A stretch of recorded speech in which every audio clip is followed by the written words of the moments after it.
Hey, well, welcome. It's a special edition of Hot Topic Tuesday. We're April 23rd, believe it or not. Hopefully, a week ago, you paid your quarterly taxes. Always a great reminder. Today, we're going to be talking about the probate process. And so we've got Wanda Roberts with us today. Obviously, this is a 1 hour session. So an important part is if you want credit and you're logged in on your own, make sure that you send me, darwin@darwinconley.com, your name, your email, and your full license ID number. We'll then be able to give you credit. And here's the big key. You must be on camera the entire hour.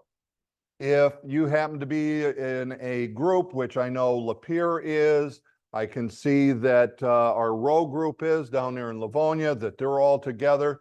Any of the other offices, I'd ask that at least one of you make sure that you get everybody hits on the name, their email, and their license ID, and make sure that that gets sent to me. And then, by the way, we need that by the end of the day. So we need it by the end of the day. I think that kind of covers everything, Terry, if I'm right. So we're going to get things going. We may jump in, just to remind you, don't drop off camera. Okay. With that, I'm going to do this and say, welcome, Wanda Roberts. And you can take it away and just bless us with all of your knowledge. Oh, thank you. Well, welcome everybody. Thank you to the three folks that are here in person and to everybody else that's out there via Zoom. So as I was introduced, I'm Wanda Roberts. I'm an attorney with Linnell and Associates. If you guys haven't ever worked with Linnell and Associates before, we are a real estate law firm, everything real estate.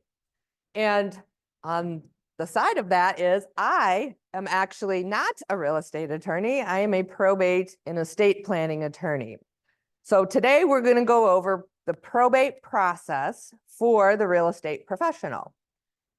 So to get started, and I may take this a little bit slower if any of you that are on Zoom, have any questions.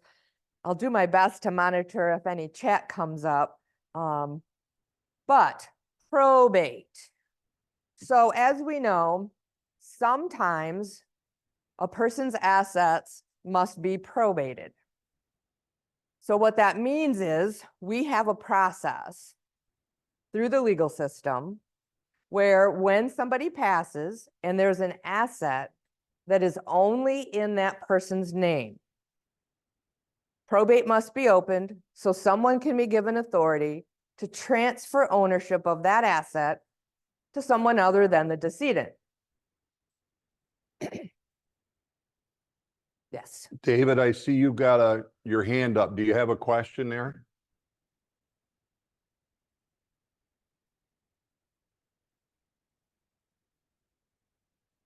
Okay, David, apparently not. I just want to check. We're not going to be able to watch this all the way through, guys. So again, if you want credit and you're just coming in, make sure that you have yourself on camera. Thank you.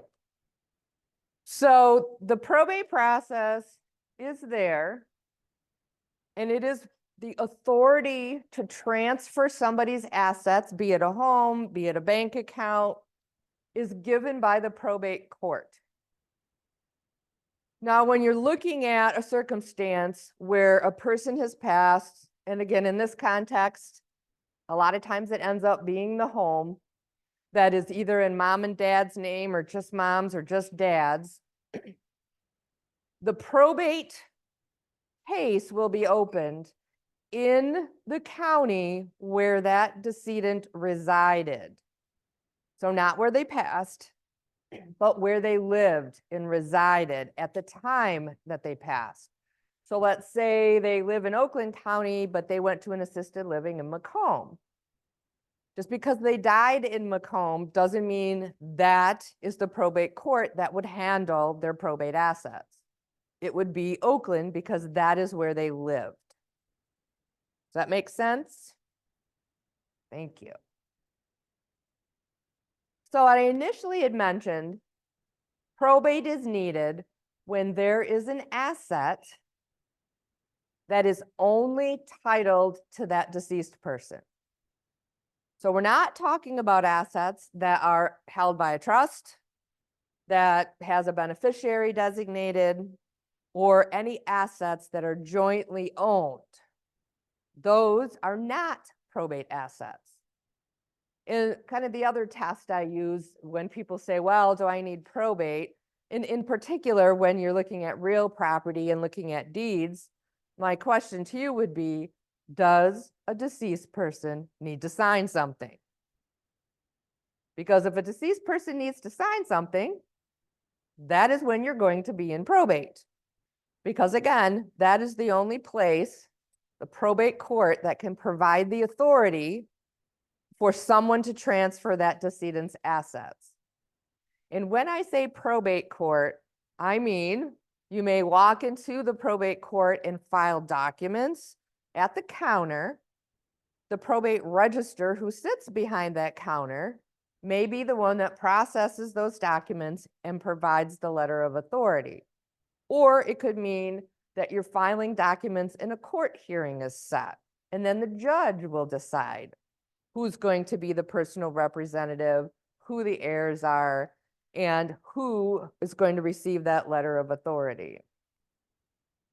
So one of the things that I think is really important when you're dealing with real property in Michigan is to make sure you understand the different forms of real property ownership. The 4 types of ownership listed on the screen are the 4 that we have in Michigan. So with tenants in common, you may have seen that on a deed where it says A and B, tenants in common own this property. That means that each of them have a distinct ownership. So if it just has A and B, tenants in common, there's no other percentage mentioned, they each own 50%. Now, as a tenants in common ownership, A could put their 50% into an estate plan, pass it down to their family. And A could sell their 50% share to someone else. Doesn't need to talk to B. So tenants in common is the default type of ownership of real property in Michigan. So if you have A and B, they're friends. They're going to buy a hunting cabin. It just says A and B. They own this property. It doesn't say anything else. Their tenancy is a tenant in common. So joint tenants, this one's a little bit odd, a little bit tricky. It actually takes into account tenants in common and also provides a piece of survivorship ownership. So let's say A, B, C buy property, and then it says joint tenants. So if A happens to pass, A's share pops up to B and C. So there is a survivorship piece in that. But if it says joint tenants, A might decide, I don't want to own this property anymore with B and C. A could literally sell their share, doesn't have to ask B and C. They could sell off the piece that they own. And again, very similar to tenants in common. A, B, and C, joint tenants. If it doesn't say anything else, they each own an equal third. Now, of course, the deed could say, A owns 20%, B owns 40%. It could designate a percent of ownership. Does that make sense for joint tenants? Yeah, it's generally not that common that we see that type of ownership, but it does exist in Michigan. Now, many of you may have seen joint tenants with full rights of survivorship, or JTROS, or joint tenants with rights of survivorship. The way I describe this is last person standing wins. So if there's A, B, and C, and any one of them pass, their piece of ownership goes to the remaining titled owners. Now, in joint tenants with rights of survivorship, A, B, and C cannot just sell off their share to anyone. They own it as a whole, so they have to have permission from all of the owners to do whatever they would like to sell, or basically whatever they'd like to do with the property. Now, for those of you that have seen tenancy by the entirety, or maybe I don't often see it written in a deed, but tenancy by the entirety, that is the default type of ownership for a married couple. So if A and B, who are married, purchase a piece of property, it just says A and B own this property, but A and B are married at the time they purchase, their form of tenancy is tenancy by the entirety. And I've had other people ask, so I'll just say it. If A and B are not married and they purchase property, they're tenants in common, but they get married. It does not automatically change that tenancy. If they want to have the benefits of tenancy by the entirety, they have to redo that deed at that point in time that they are now married. Good. Thank you. I appreciate you guys having the thumbs up for me. So the reason I spend some time going over this is because when you guys are faced with, either buyer seller side of real property, you're going to need to know who needs to sign to appropriately transfer that deed. And so if you're dealing with a type of tenancy where there's A and B and A has passed, you need to know if it's tenants in common, their estate is going to have to sign for that half. But if it's joint tenants or joint tenants with rights of survivorship, or even tenancy by the entirety, if one person passes, then the remaining person owns it 100%. So you don't want to get to the closing table and all of a sudden realize, whoops, we needed the signature of a deceased person. We're going to have to open probate to be able to transfer the title of this property.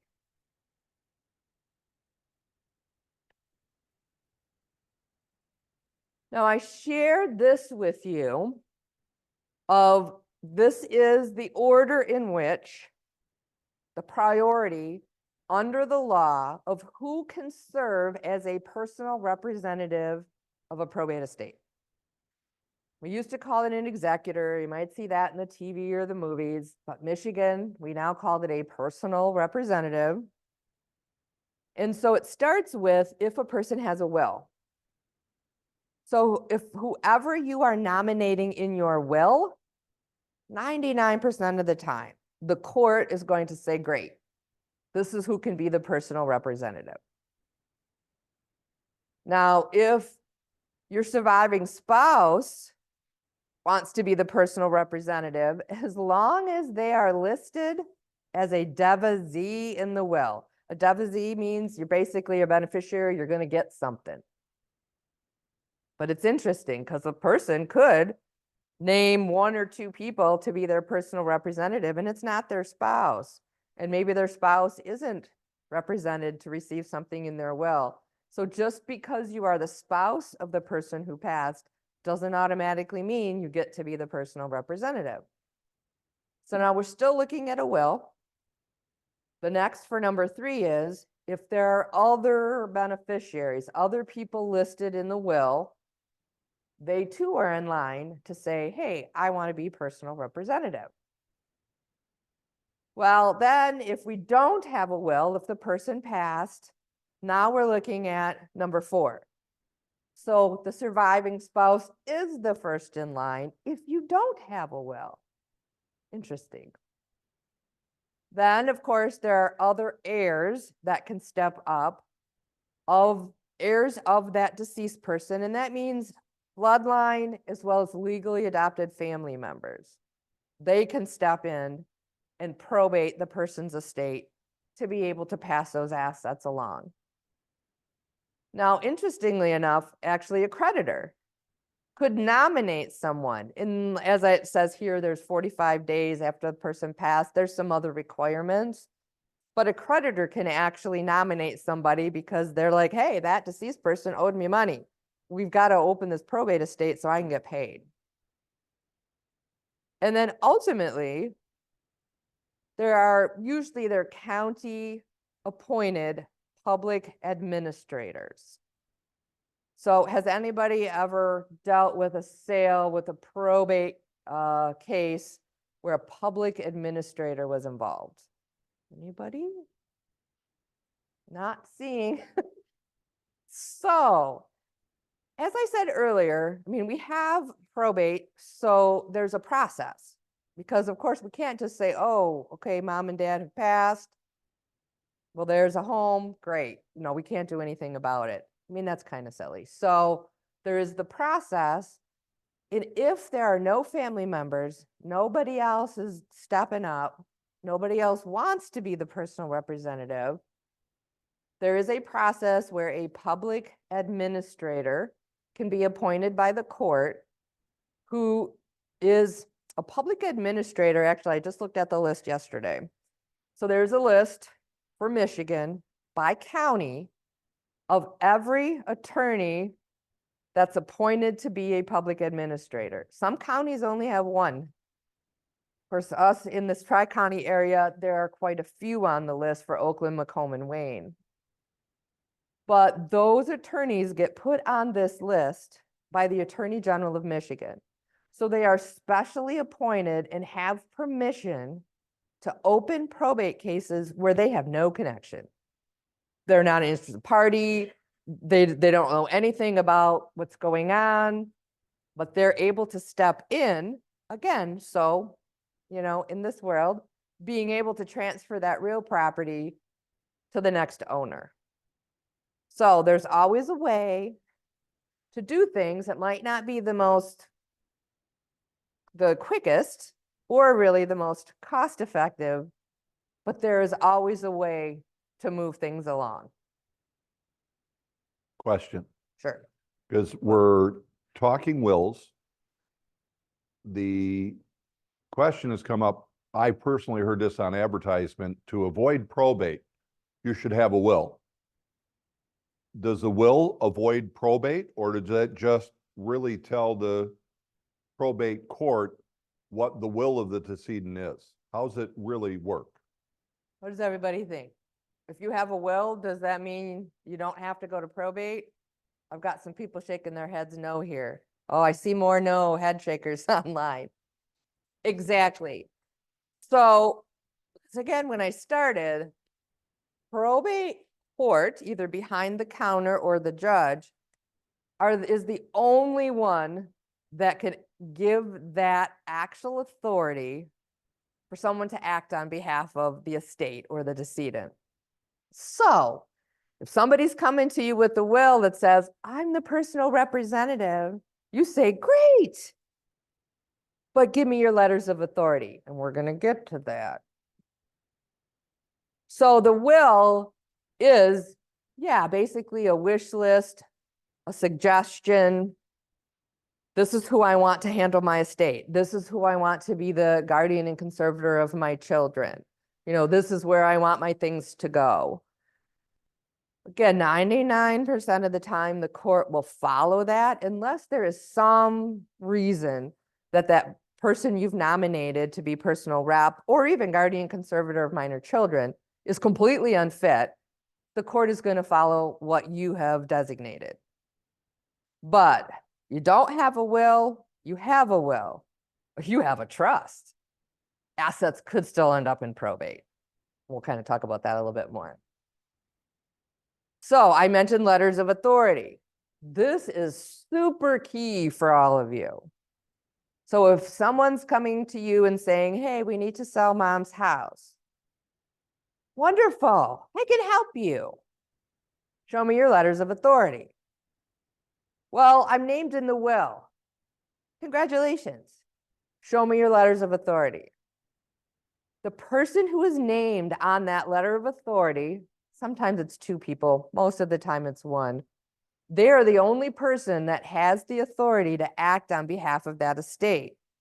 Sign a listing agreement, sign the deed, access the bank account, administer the estate. So you see I have on the slide unrestricted and restricted.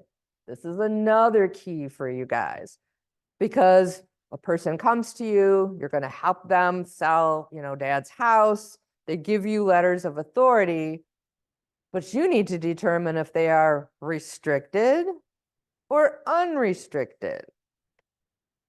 So here's an example of a letter of authority. You can see it's a one-page form, it's a court form. It says letters of authority on the top.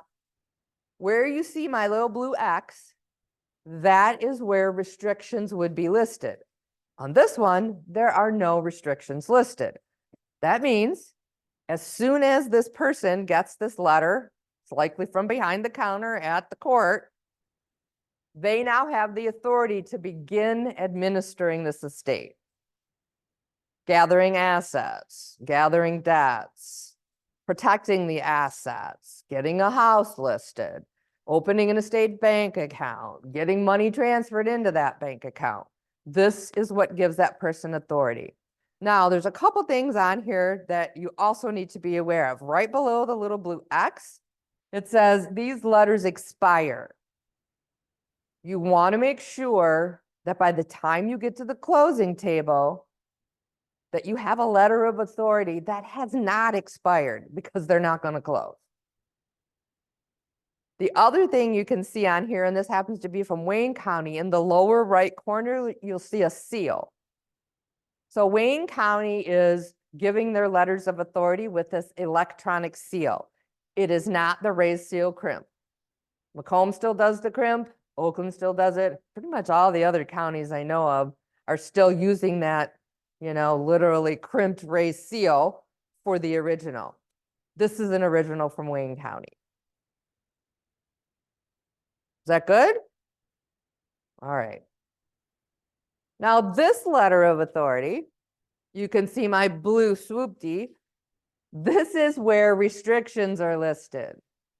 These are the two most common restrictions that I see on letters of authority.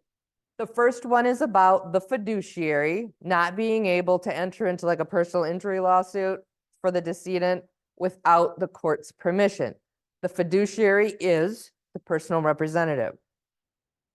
The second one, if you guys can squint and see it, basically is you cannot sell real property without permission of the court. So again, besides just asking for that letter of authority, you want to see what the expiration date is, and you want to see what restrictions might be there, because it makes a huge difference for those of you that have had this. Having to file a petition with the court to get the court's approval to sell a home is going to take longer. And you need to be able to plan for that. All right? Now, the responsibilities of a personal representative, these are the basic things that that personal rep must do. I share this with you guys because I think it's important that you know the person you're dealing with, just trying to sell mom or dad's house, has a whole other list of things they have to do as well. So as I had mentioned earlier, that personal representative has to, they call it marshaling the assets. They have to, okay. Is there a typical time frame for probate? For a letter of expiration. Okay, so letter of authority, usually the court is putting it out a year.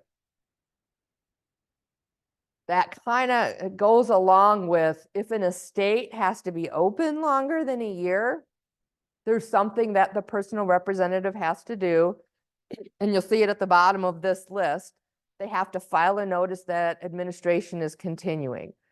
Because the court will basically let it sit there on their list and on their docket for about a year And then again, they want it moved along. I've found that pretty much all the counties, at least in this area, are now adding an expiration date to the letters of authority. I've seen them where there isn't any, but I'm noticing the courts are doing that because part of it is I think they want to keep the personal rep on their toes so they can keep the process moving. And then if it comes toward the expiration date on that letter, it's also a tip. I'm going to have to file with the court to extend this probate case called a notice of continuing administration. I've really not seen any letters of authority dated any less than that because again, this is a process. So when the personal representative is appointed, they have to gather all of the assets and they have to put it on, basically I say like 2 lists. You have a list of all the assets that are jointly owned, all the assets of that decedent that had a beneficiary listed, all the assets that maybe the person had a trust and they're titled to the trust or appointed to the trust. And then you have your probate list. And you don't want to put anything on that list that doesn't have to be probated. Because that inventory, as they call it, that is what that estate is going to have to pay a fee on. And so the fee is the same around the state. Let's say it's a home and there's a small bank account. So let's say it's 350,000. That goes on the inventory. That 350,000 goes into the calculator and spits out what that estate is going to owe the court. So I've had clients who have mistakenly put a bank account on the inventory, paid the inventory fee, and then realized, wait, that had a beneficiary. So that is why the court gives the personal representative 91 days from the date they get their letter of authority to file an inventory. Because it's going to take time, most of the time, to figure out what assets, the decedent had and how they're titled and who they should belong to, and if they even need to be probated. So there's a question of then what, or how do we know whether or not something should go on that list? So is it personal property of a certain dollar value? How's it work? So of course I'm going to give you my attorney answer that it depends. So case by case, factor by factor. So if somebody has a will that says sort of what's going to happen to their personal property, that's a little different. They may have left a list that says these particular items go to someone. That doesn't need to be probated. Usually it starts with, is there an asset that is only owned by the decedent? A lot of people will do what I call a basic estate plan, and they'll get a will. They'll do a power of attorney for their financial matters, a patient advocate for their healthcare decisions. A lot of times they'll scoop up their real property with a ladybird deed, an enhanced life estate deed, and then they'll list beneficiaries. But for example, I am just finishing up a trust administration that's been on hold for about a year because dad had a bank account in his own name with no beneficiary with $34,000 in it. Dad had a trust, but this asset was not addressed. We had to open probate because nobody had authority to scoop that money out. We opened probate, scooped that up, poured that money into dad's trust, and now we're finishing with the trust administration. So again, I'm back to my depends on how things were set up. And that's why it takes a little bit of time to be sure that this asset actually should go through probate and go on the probate inventory. So a lot of the personal property, which is a good part of an estate, you're cleaning out mom or dad's house and you have all this personal property. If the kids are taking it, it's being given away to someone, we don't worry about those items. Is that? what I I'm would, hearing? I would say correct. And as long as everybody's good, as long as everybody's getting along, yep. Mom said I was gonna have this, yep. She said I could have that. Actually, we did this with my grandmother.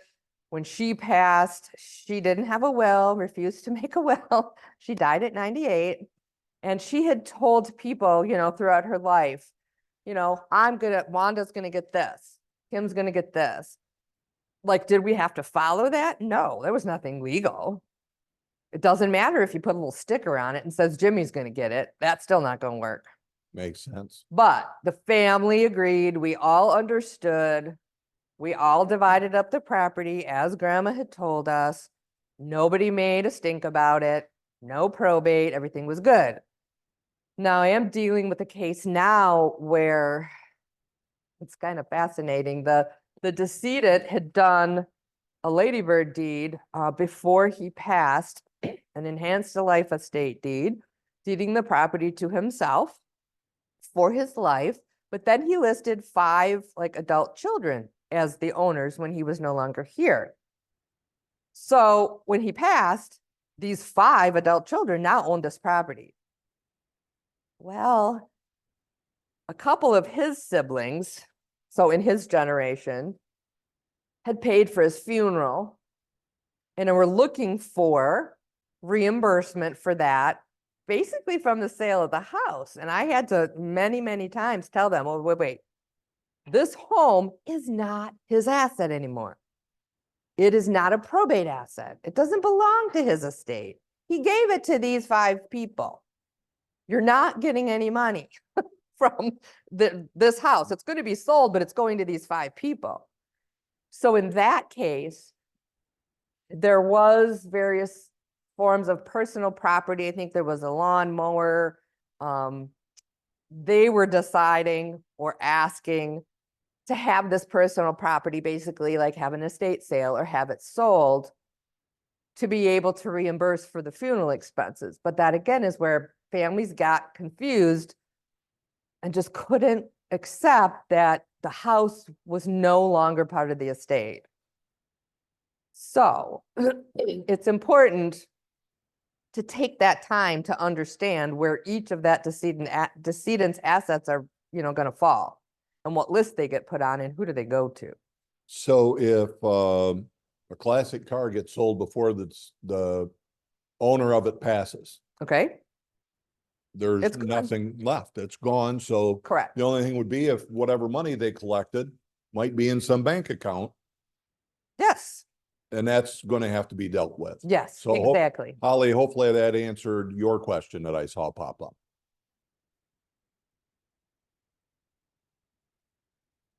Yeah, yep, I see that. Maybe I can monitor this chat that way. Okay. So this again, kind of long, short list of responsibilities of a personal representative.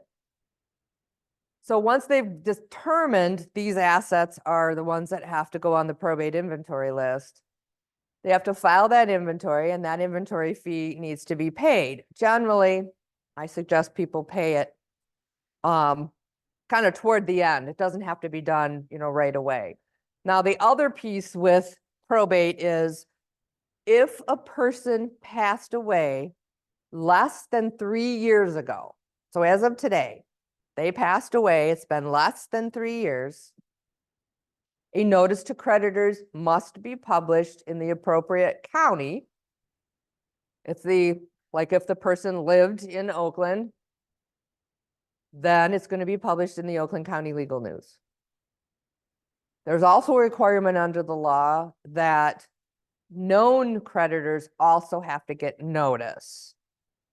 So the publication from the date it's published, 4 months down the road, there's this holding pattern that creditors have 4 months to jump up and say, hey, that deceased person owed me money. If they do not file or submit or send an appropriate claim within those 4 months, they are forever barred from asking. It's like you snooze, you lose.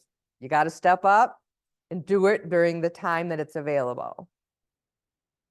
Then the personal representative has to prepare an accounting of everything that went in and everything that went out of the estate. So for some, they're lucky enough where mom or dad's bank account can be renamed to the estate. When we pass, we take our social security number with us. We take our power of attorney with us. We take our patient advocate with us. So again, somebody comes to you and says, oh, my dad passed, but I have power of attorney. Sorry, it's no longer valid. I've run across that more recently in the last couple months. It seems to be a really big confusion. And so this accounting, there'll be an estate bank account, the estate of ABC. So then the personal representative has to, again, settle debts and taxes. There is a list under the law of priority of what gets paid from the estate. So as I tell people, they want, well, mom always paid her credit card, I'm going to pay it. Don't pay it. You've got to give that stop action for that 4-month time period because there is, again, priority of who's going to get the money. It starts with administrative expenses of the estate. So that's court fees, it's attorney fees. It might be to keep the lights on in the home until it's sold. It could be to keep, car insurance on the car until it's sold. So that personal representative has to gather and preserve those assets as they work to sell them. So then after that, it's reasonable funeral and burial expenses. So whomever paid that needs to get paid back. Then there are 3 other categories where money would go to a surviving spouse or a minor child. Then it goes down to federal taxes. The next is last medical expenses, then state taxes, then eventually the other. So credit cards, any other unsecured debt. So maybe that'll get paid. Maybe there's not going to be any money left in the estate for that to be paid. So that's why it's important that the personal representative take this a step at a time, kind of not get ahead of themselves. After all of that is done, all the assets have been sold, all the money's been put into the account, all the debts have been settled, that's when any heirs, beneficiaries will get their share. And as we talked about a little earlier, if the estate needs to be open past a year, a lot of times what'll push that past a year is depending on the time of year the person passed away, their final taxes has to be done. And so sometimes it has to be open just to finish like their taxes. So again, the notice of continuing administration has to be filed. That's when you're going to get an updated letter of authority. Or then there's 2 ways to close a probate estate. You either file a sworn statement to close, or you file what's called a petition for complete estate settlement. But as you guys can see, this is sort of a step-by-step process. And you have to kind of do one before you can do the other. Does anybody have any other questions about that? Is there a list that I can put up? The order for the personal representative. I think that's the one that you're looking for. So under the law, this is the order of folks who can step up.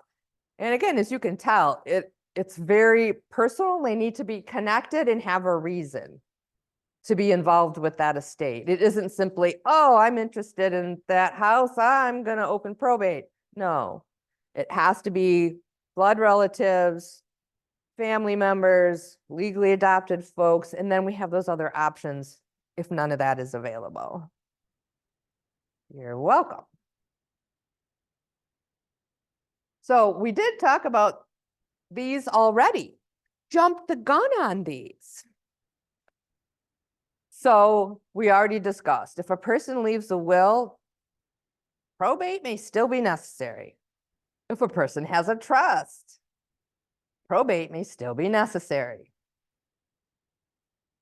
So really, it's important for all of us, to at least have a basic estate plan. And again, what I call a basic estate plan is a will, a power of attorney for your financial matters, and a patient advocate designation to make healthcare decisions when you cannot.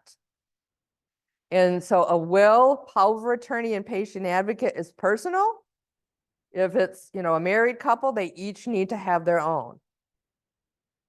So with the power of attorney for financial matters, some of you may have heard, starting July 1st, Michigan is now, we have available, it's called the statutory power of attorney.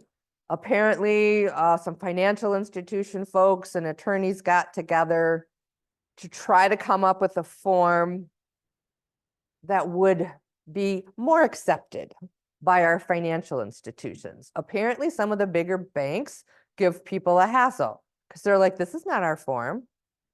But it's like, you're in Michigan. This is our law. This is a power of attorney.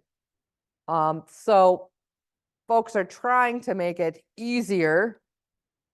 We'll see what happens after July 1, if people are still going to have trouble when they're trying to act on their power of attorney.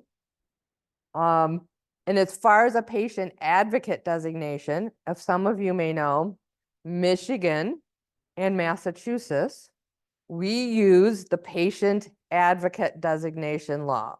So we pick a person who's going to speak for us when we cannot make our own medical decisions. Michigan is not a living will state. We're not checking a box. And I'll tell you, the medical professionals in Michigan are not going to look at a document and say, oh, they checked, they didn't want this. They are going to ask for your family or your personal, your patient advocate. They're going to talk to somebody. So anybody really over the age of 18, I know my husband and I did that with our kids. As soon as everybody turned 18, we had them do a patient advocate and we had them do a power of attorney. Now my son, who's 29, got married in January. I haven't changed his yet. Got to change it so his wife can be his power of attorney. But at this point, I still am. But I mean, he was working. He was single. He had an apartment. He had a car note. I mean, there are things that have to be done. And if he would be, in an accident, become incapacitated in any way, you need somebody to step up and be able to help you. It kind of got off a little bit of track there, but so we did already talk about too, that a person that's designated in a will has the power to act. No, the only person that has the power to act is who's on that letter of authority. Because the court is going to decide who has that power. Again, our will is that wish list. We nominate people. And just another piece, if you guys haven't heard, it's not that new. I think it's even from before 2016. Many estate planning attorneys now, because we've been asked by the State Bar of Michigan to have people designate also a funeral representative. Because apparently there's all kinds of shenanigans at funeral homes, or when a person passes, family starts fighting about what's going to happen. So similar to a power of attorney, to a patient advocate, a funeral representative can also be designated. Because the world out there needs to know who they need to listen to, or who has, again, the power or authority to make these decisions. Again, you can't imagine. I suppose you can.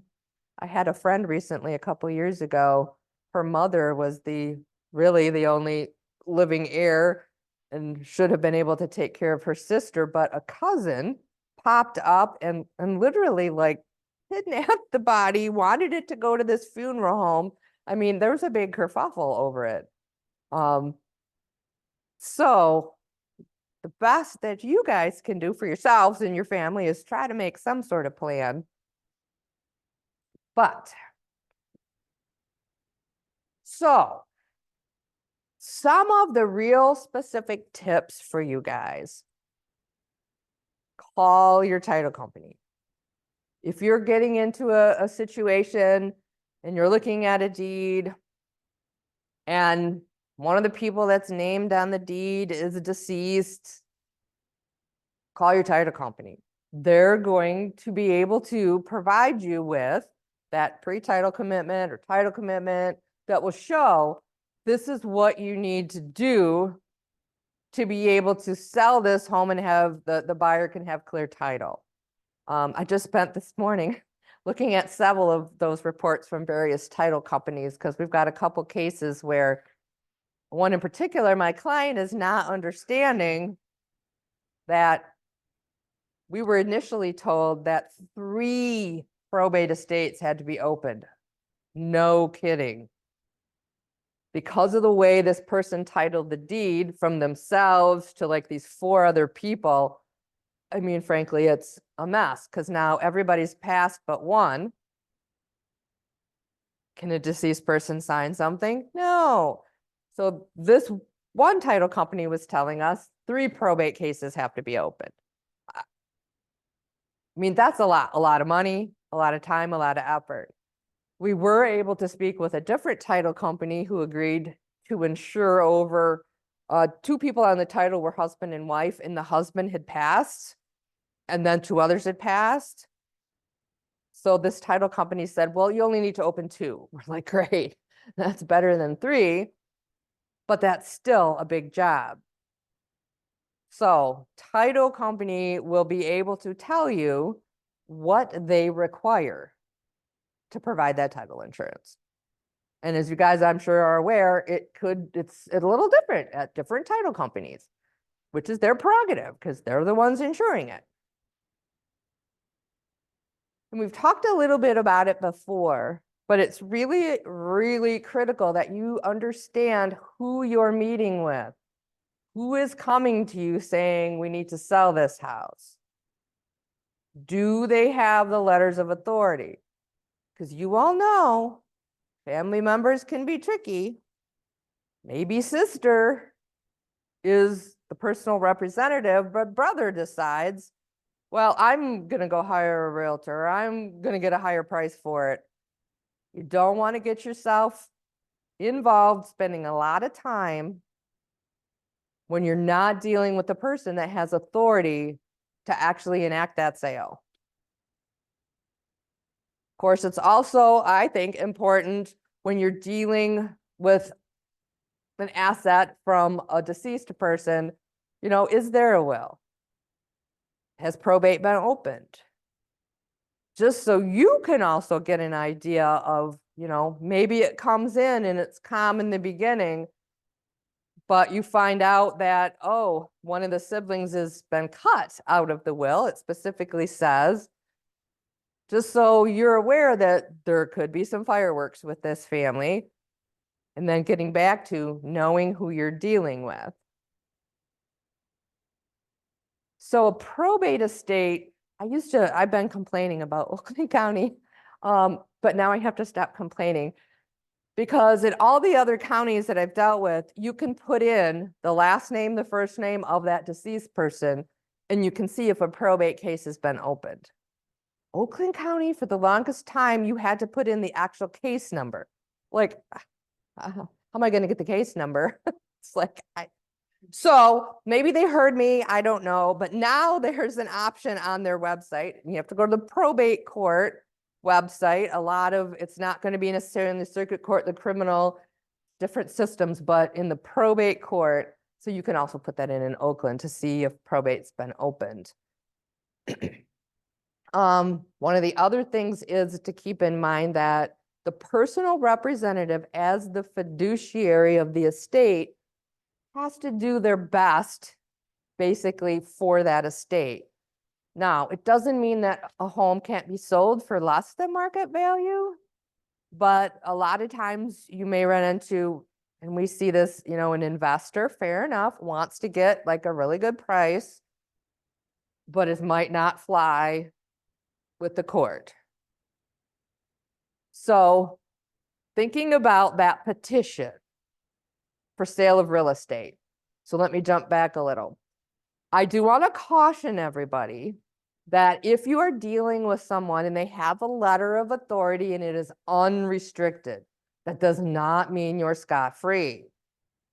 Because if that person, that client, is say dealing with me as the attorney, I may be advising them, I know your letters of authority are unrestricted, but I suggest you file a petition for the sale of real property.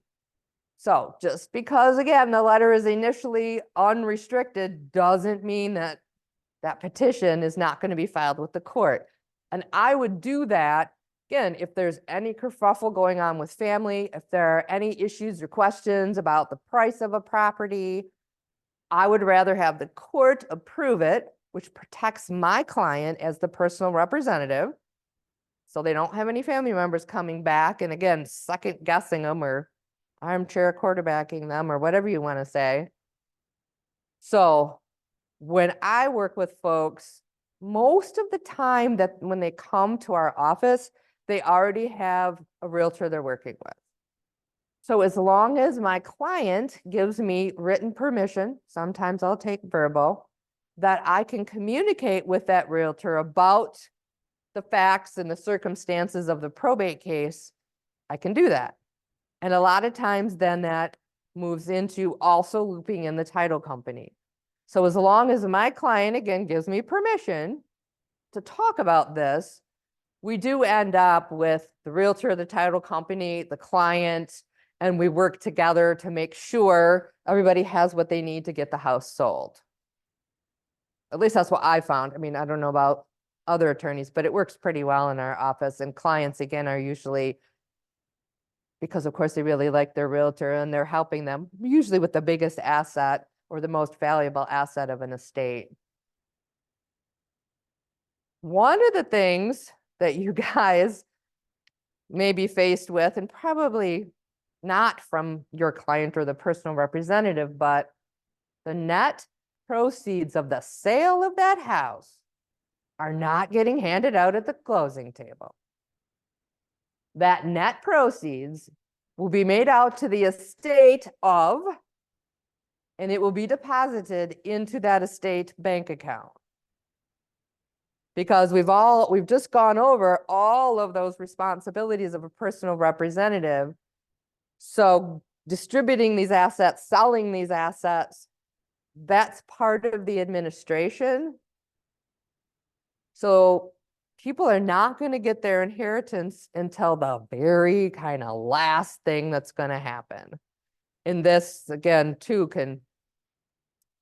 it basically ticks off some of the siblings or family members because they're thinking, you know, they want their share now. Well, again, they don't also understand how the whole probate process has to work.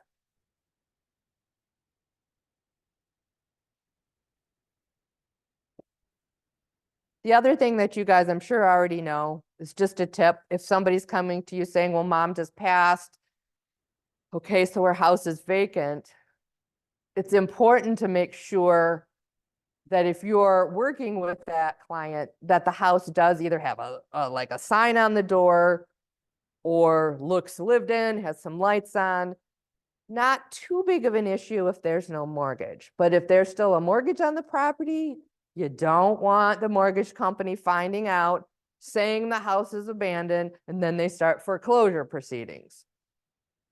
A lot of times when that has happened, we're able to say, whoa, we are opening or have opened probate, like chill out, you know, this will get settled. But that just adds another problem that might be happening and kind of going down the road before you're even aware of it. So that particular petition for the sale of real property that I mentioned, again, even though the letters of authority are unrestricted, this still might be happening. But if the letters of authority are restricted and say the sale of real estate must be approved by the court, then this petition will be filed. And people ask me, well, how long is that going to take? And I say, of course, I'll look at my crystal ball. It depends, because what is the judge's docket? What is the time of year? As we get closer to the end of the year, especially after Thanksgiving, it's more difficult to get a court date. It could be 4 weeks, it could be 8 weeks, just depends on when you can get on the court's schedule.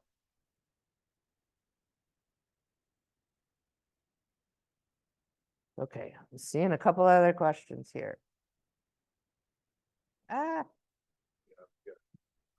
Yeah, just figure out if I can get back up to the one.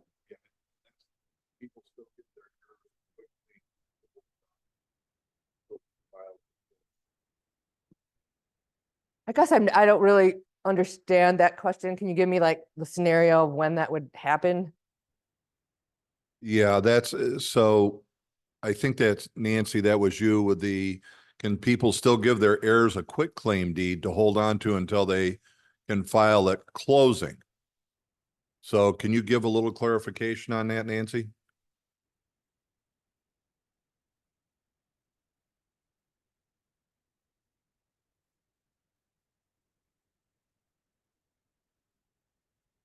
Oh, she's It's typing. easier. You can take yourself off mute too. No, you could just tell us. I'm so sorry. Yes. Um, Yeah, we'll get to that. Her mother actually worked in Macomb County Probate, and she just did a quitclaim deed to, actually it was with the mother, the father, and their only child on it. And she did it many, many years ago. And we used that in 2021, so we didn't have to go through probate about the house, and she had her daughter on her bank account. For whatever reason, she just didn't want any strings that would hold up my cousin from doing anything as far as her assets went. So when the husband passed on the quitclaim deed, it then went to the mother and the daughter. And when the mother passed, her daughter was already on the quitclaim deed, so all we had to do with Title I was record that deed, give them a copy of it. She was able to sign the listing, et cetera, et cetera. I don't know if that still holds because of new laws that may have come up. So, well, basically, again, what you're describing is simply a form of ownership. And I'm assuming on that deed that it said mom, dad, daughter, joint tenants, or joint tenants with full rights of survivorship. Exactly. Because that, again, as I say, that's the last person standing wins. So that, again, is not a probate asset. It's a jointly owned property. And that's where it's really important that when people are drafting a new deed, that it gets done with the form of tenancy that they want and that's going to work how they want. So I have an example of what you were saying, Nancy. I have a case where mom, dad, son were put on a deed, joint tenants with rights of survivorship. Dad passed. I do not know why, but mom and son had a new deed done. When that new deed was done, it said dad and it said son. Huh. That's it. So what does that mean? You know, it means tenants in common. So now dad has passed. Well, darn it, son does not own 100%. Son owns 50%. Son had to open a probate estate for his father to sign off father's interest. If they would have just left the deed the way it was, as you were describing, Nancy, all would be good. So one person passes, the other person passes, the last person standing, they're the owner of that property. You know, it brings to mind the aspect that here's the reminder to us. We are not attorneys. And this is a great reason why we don't want to get involved if anybody ever asks. We should just refer them to you as the example. Yep, and I am happy to know some of you that are here have cards, and at the end, the rest of you will get, we have a particular estates email at our firm. And I am really open to answering questions, and I kind of joke, you know, if you're gonna keep asking them, I might send you a bill. But in general, just because, again, you don't want to get down the road and then have these things, have the rug pulled out from under you because you didn't know what was, you know, coming. Can there be more than one person labeled under letters of authority? Yes. So sometimes there's two people. I strongly, strongly discourage having like co-personal representatives, as you know, it just, when there's two people that have to make a decision, it just makes it more difficult. It's not that you can't, but it's not really the most efficient. So like when I'm filing a probate case to open, let's say there's 3 siblings, 99% of the time it's like, all right, you're going to do it. We're going to renounce, you take the lead and off they go. Now, it doesn't mean they're not conferring. It doesn't, but as you think about it, with all of these estate planning documents, both for now, power of attorney, patient advocate, and for later, the world out there, like the bankers, the doctors, the realtors, everybody needs to know who the devil's in charge, because you don't want any liability doing something, say at a bank, and say, well, you gave them money, but you weren't authorized to give them money. So these documents are made so we again can function with, we know who has the authority and we know how to move this forward. Now, somebody asked about the commission. So when when the house is being sold as you typically see on that closing statement, it's going to have everything that is being paid out of the sale of that home. That is basically in and of itself like a separate transaction. So for me, there are times, because families, it depends on how your loved ones set themselves up. Families might not even have access to funds to even open probate. So a lot of times I may be willing as the attorney to say, okay, we'll get our retainer at the closing, because that's what they're coming to us first. That's what they're trying to do, is sell that property. So all of those things that come out on closing, and taxes and water and commissions, and maybe it's a payment of an attorney, that comes out of that one transaction. And then those net proceeds get deposited into the estate bank account. Hopefully that answers that question. I have one more. Aha. Mother gave it to the only child. Oh, that was Nancy. Yes, and so thank you. So kids, yeah, you must be 18. So to be a personal representative, yeah, you really don't want to put a minor. It's like the owner or the beneficiary of property. It just creates issues because She wasn't a minor. Pardon me. She wasn't a minor. If that's the question you're still on. Oh, children. no, Okay. I went down to the do children need I to be at least I 18? just hit it to go back in. I'm sorry for interrupting. That's okay. Thank you. So, I mean, I just did an estate plan for a couple, and it's like about 4 or 5 months. Their child's going to turn 18. Yeah, she's not in any of the documents right now. If at some point they want to come back and add her, to take a role in the trust or to take a role as power of attorney or any of that, then people come back, and either when you update your will, it's called a codicil. When you update a trust, it's called an amendment. And generally, from my perspective, if you're updating your power of attorney or patient advocate, I give you new ones, brand new ones. I don't update those, because the law regarding those changes more often than general will and trust law. And so power of attorney, patient advocate, that has an authorization piece, and then there's an acceptance for the people who are going to act in those roles. So last but not least, generally probate is going to be open for 5 months.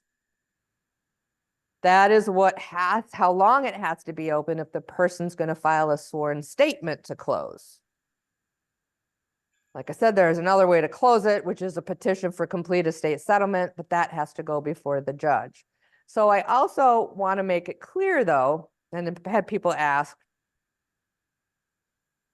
the administration of the probate case, meaning the sale of the real property, the sale of the car, That begins to happen as soon as the personal representative gets their letters of authority and is ready to go.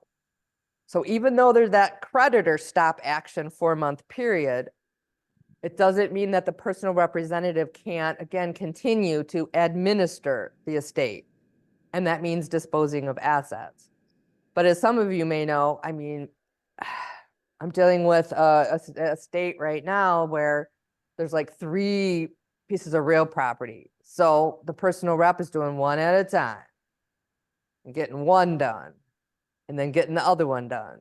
So, and some people just hold on to the house for a variety of reasons because they don't want to clean it out, or they can't get all of the siblings here to look at the stuff, or so. The estate email is at the top.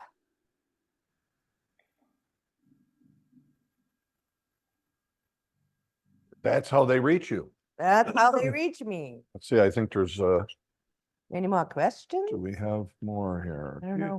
Do. I don't have a timer, so I don't. We're a little over. You said all 3 docs everyone should have: a will, patient advocate, and Power of attorney for financial matters. then, Thank you. what an excellent presentation. Thank you. Everybody can do that thing there. And if you want, you could stop your share. And guys, let me just wrap up then with next week. Get this back up. As you can tell, I'm a little bit taller than Wanda. So next week, Hot Topic Tuesday, it will be the what? The 30th. And we're going to be talking, because what I'm hearing as an example, here in Rochester, 2 of the agents took a listing.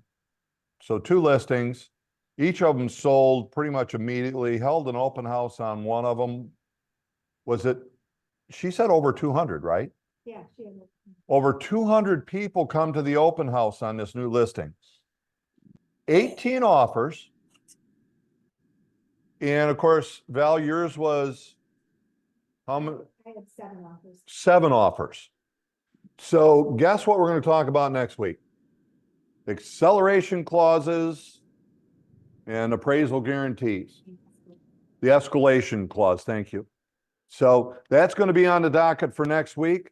Everybody, we appreciate you. Make sure that if you're looking for the Con Ed credit, your name, your email address, and your full license ID number sent to my email.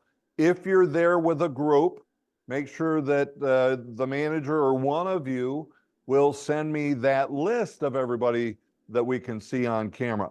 So we'll run it from there. Appreciate y'all. Go out and get listings. They're the easy ones. Have a great week.